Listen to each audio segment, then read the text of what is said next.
U.S. President Donald Trump says he plans to meet Vladimir Putin soon to discuss how to end the war in Ukraine.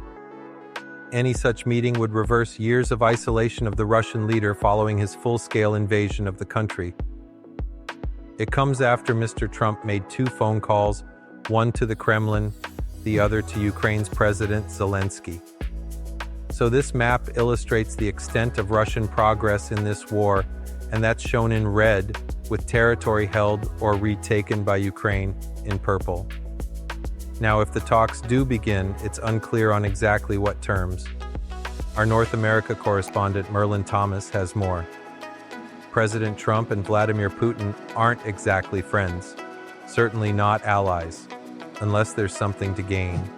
And for President Trump, it's ending the war in Ukraine. I had a great call, and it lasted for a long time, over an hour this morning. I also had with President Zelensky a very good call after that, and I think we're on the way to getting peace. I think President Putin wants peace, and President Zelensky wants peace, and I want peace. I just want to see people stop getting killed.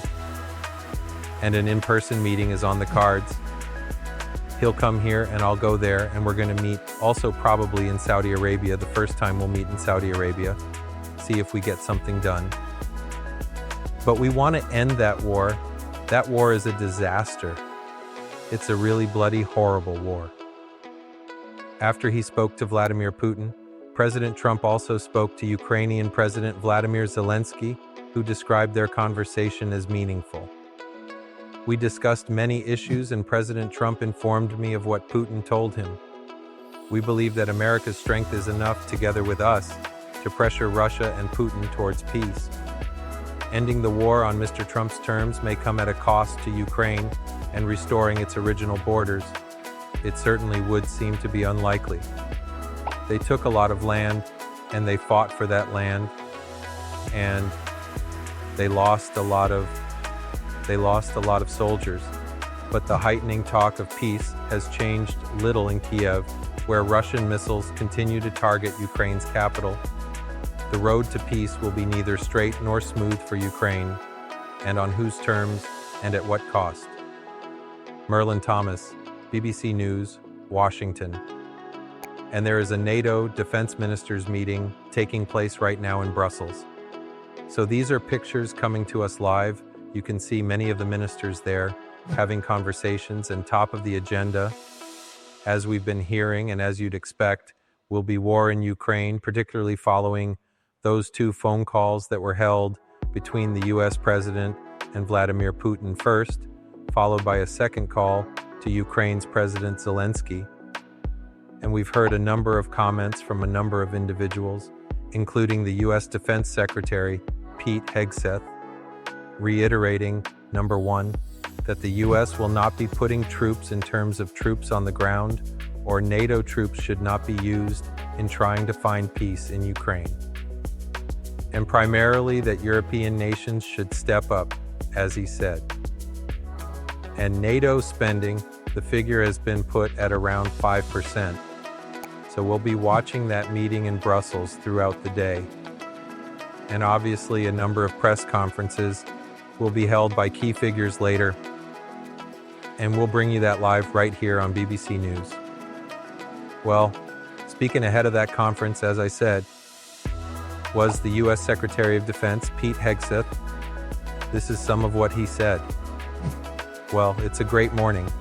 The United States is proud to be here, proud to be a part for a very long time of NATO and ensuring NATO remains robust and strong, maintaining deterrence on the European continent. You know, a lot of people don't know, in Afghanistan, I served under a NATO mission as a U.S. troop alongside a lot of brave NATO troops. That was a different kind of mission for NATO, far-flung after America was attacked. This, the war in Ukraine, the aggression by Russia, has been a factory reset for NATO. A realization that this alliance needs to be robust and strong and real. And that's why President Trump has called for increased defense spending across the board for NATO, for European countries to recognize this is an urgent, real threat to the continent. This aggression needs to be a wake-up call. Americans are an active part of this alliance, as we have been and will continue to. But when it comes to defense spending, even 2% of GDP is not enough. 3 and 4, and ultimately, as President Trump has said, 5% of defense spending is critical. A realization that there is a Russian war machine that is sought to take more and more land in Ukraine. And standing up against that is an important European responsibility. And of course, the United States has been there for a long time as well. My role as a representative of the United States is to speak realistically about the course of that conflict. And I think you saw from President Trump yesterday, who himself is the best negotiator on the planet, bringing two sides together to find a negotiated peace, which is ultimately what everyone wants.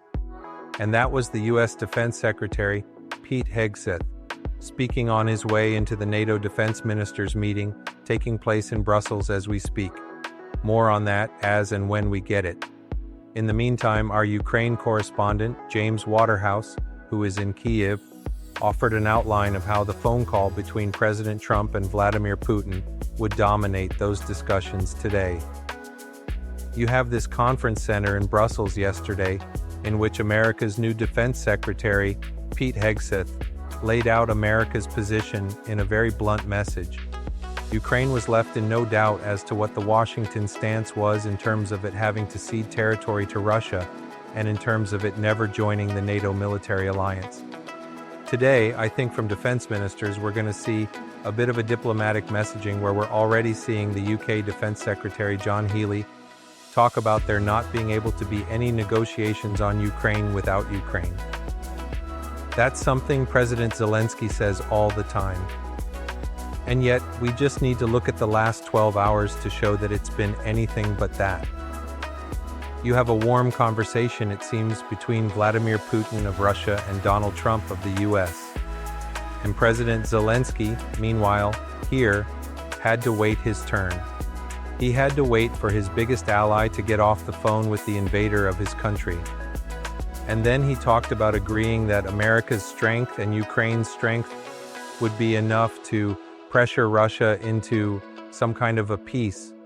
But I think it's Ukraine that's feeling the heat at the moment, in terms of the position it's going to have to adopt, and the uncertainty over how a frozen conflict might materialize.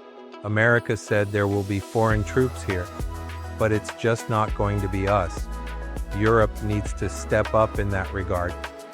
There's a lot of missing detail over how Ukraine can exist as a strong sovereign country, as Western allies put it, or with Russia now retaining control of a fifth of its territory. There are a lot of unanswered questions over how a ceasefire might hold, and the reliance that we'll have on foreign troops. There are a lot of unanswered questions, but of course people want peace as well. This is what wars do. There are Ukrainians who have seen enough in terms of devastation and death. But of course, it's always been existential. It's been a fight for survival. And just because there are heightening talks of peace, it does not mean peace is coming closer.